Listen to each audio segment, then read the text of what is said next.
Hey, this is Tom from MVP Chess. Welcome back to my series on Bobby Fischer's seminal work, My 60 Memorable Games.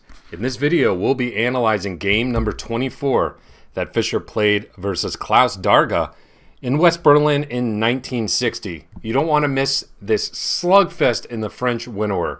Before we jump into the analysis, don't forget to smash that subscribe button and join Team MVP. Thanks for your support. So, Klaus Darga, born in 1934, is still alive at 90 years old. He's a Grandmaster from Germany.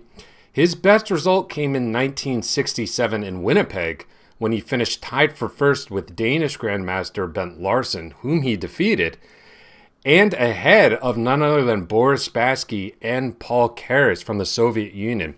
So, Klaus is no slouch. Let's jump into the game. Fischer, best by test, pawn to e4, of course.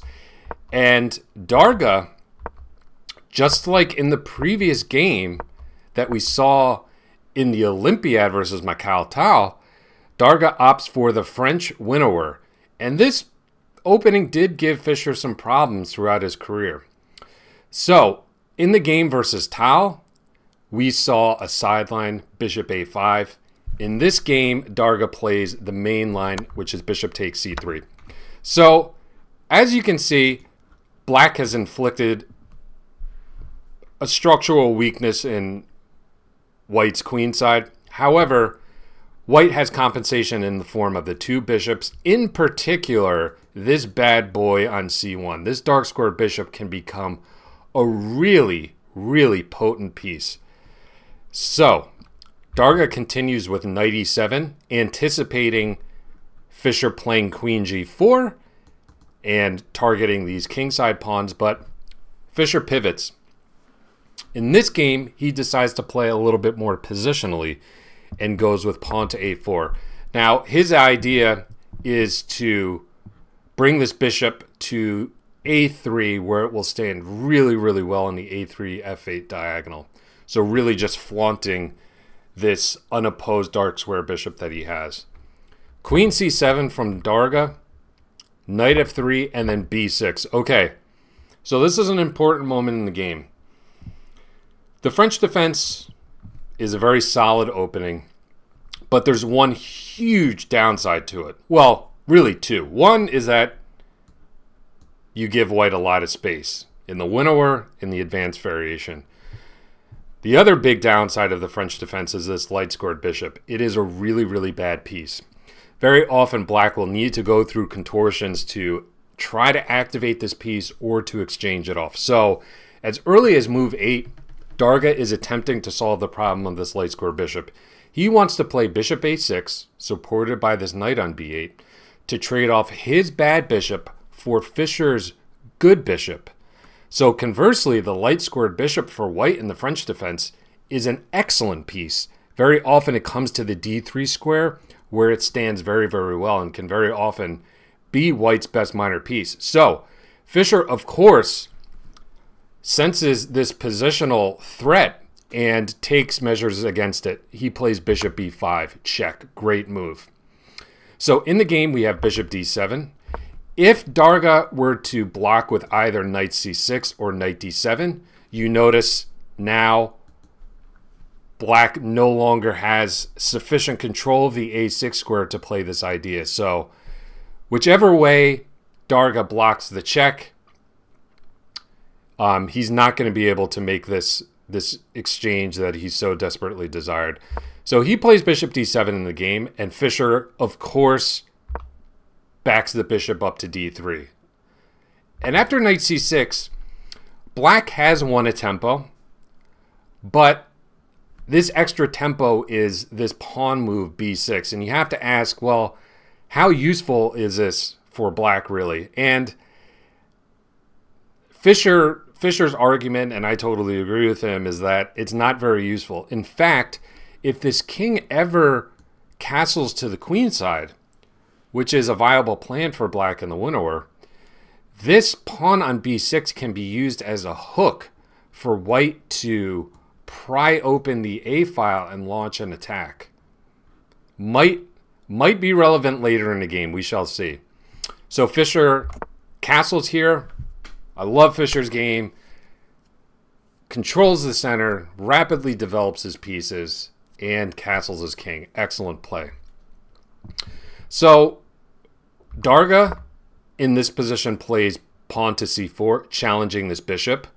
Okay, he's attempting to knock the bishop off its great post on d3.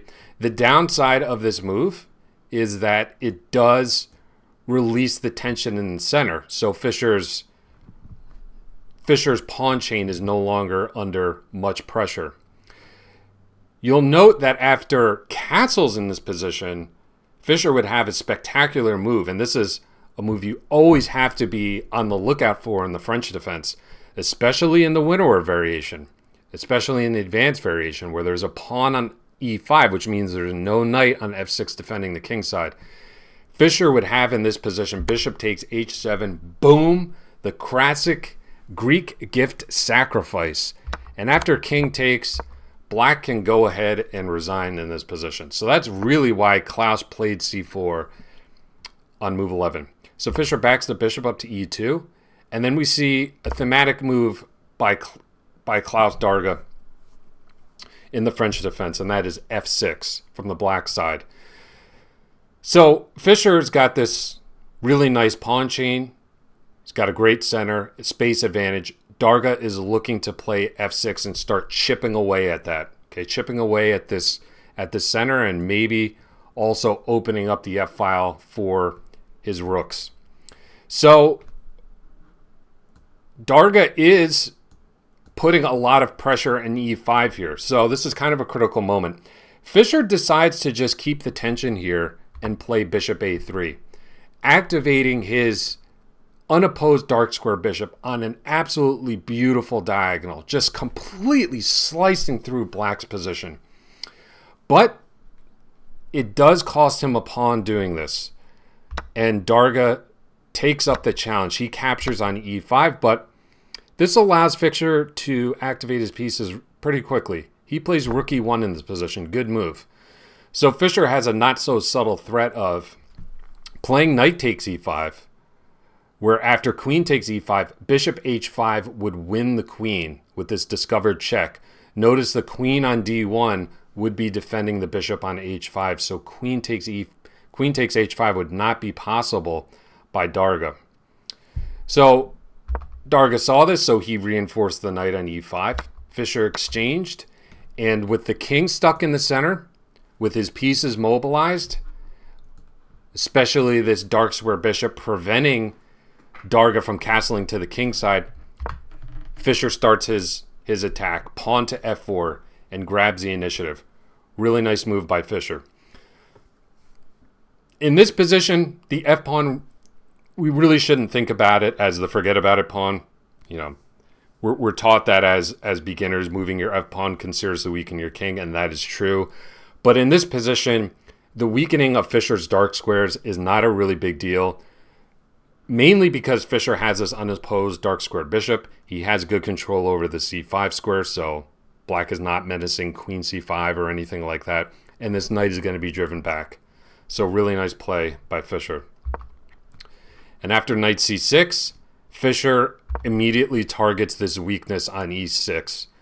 So we also see the added benefit of bringing the rook to e1, bringing it to the half-open file where it can attack this weakness. Now, Klaus is up a pawn, but his king is in danger, so he takes this opportunity to get his king out of the center and castles to the queen side. But this allows Fischer to grab the pawn on e6 and restore material equality. So we have an opposite sides castling position, and as you know, if you've been watching this series, the strategic idea for both sides is to launch respective pawn storms against the enemy king and try to attack. So Darga first plays rook d7, trying to provide more defense of the 7th rank, so that after f5, Fischer's threatening to play f6 and really wrest control over this f-file. This allows Darga to play knight d8 and kick this rook back. Rook e3 and queen f4. So Darga's defending well here. He's defending actively, and Fischer notes this in his annotations. He thought Darga put up a good defense here, and in fact, he said that he was defending with vigor. So that's something you should always try to do in your own games. If you're worse, don't get yourself into a passive position. Don't curl up into a ball in the corner. You need to look for your own counterplay and activity. Very often that can be the best defense. So Fischer's rook is on pried here. So he moves it to f3 with gain of time. And Klaus plays queen e4. Now, I've highlighted the queen here specifically to point out that while this queen is active, because of black's pawn structure in the center, it's solid, but it's kind of cutting black's position in two. It's very difficult for this queen to get back to the queen side and muster a defense. So these pawns are almost like a Berlin Wall, splitting black's position in two. So I will turn it over to you for the first time in this position. White to play. How should Fischer respond? Pause your videos. So, as I mentioned previously, the strategic idea for both sides should be pawn storm, open lines to attack the king. I also mentioned that this queen is not in a great position to get back to the queen side to muster a defense. So Fischer takes this opportunity to play pawn to a5. Great move. Starting his initiative on the queen side, looking to open lines, especially this a file, to bring this rook to life on a1. Darga definitely should have played pawn to b5 in this position. Fischer said that this was his last chance to fight for a draw. Instead, he played knight c6. And of course, Fischer probably snapped this pawn off on b6 without thinking twice to open the a file. And this position is really, really dangerous for black. I will turn it over to you for the next two moves. Okay. If you look at the relative safety of the kings, Fischer's king is much safer than black's. Black's kingside initiative has not even gotten off the starting blocks. Okay. So all white needs to do to convert this position is to properly coordinate his pieces on the queen side. So what is step one? Pause your videos and have a think.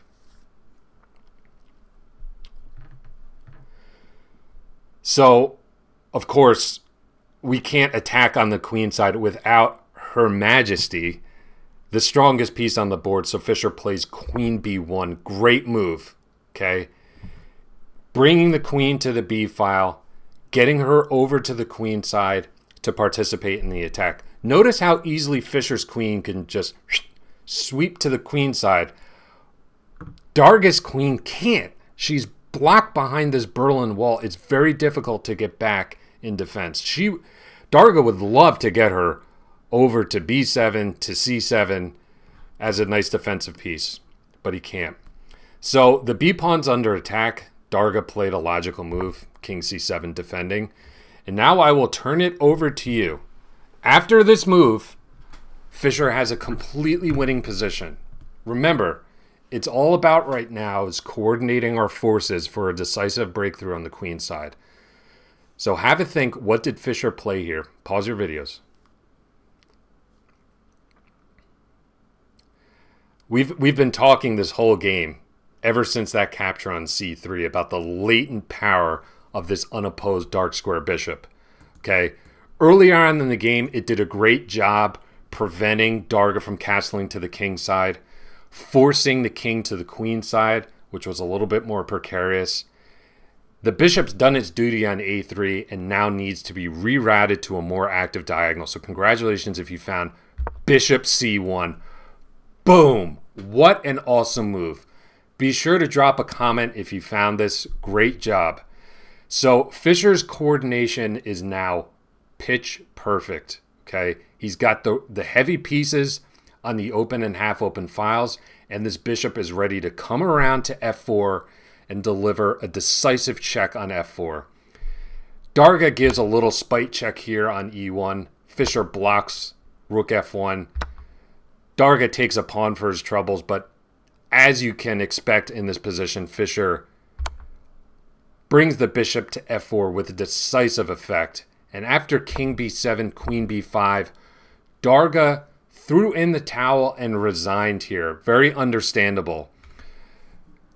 Perhaps Darga's only defensive idea in this position is try to contest this open a file, but Fischer would have a nice response, for example, just capturing and bringing the queen to a6. And if the rook blocked here, this would end in a really beautiful checkmate on b8.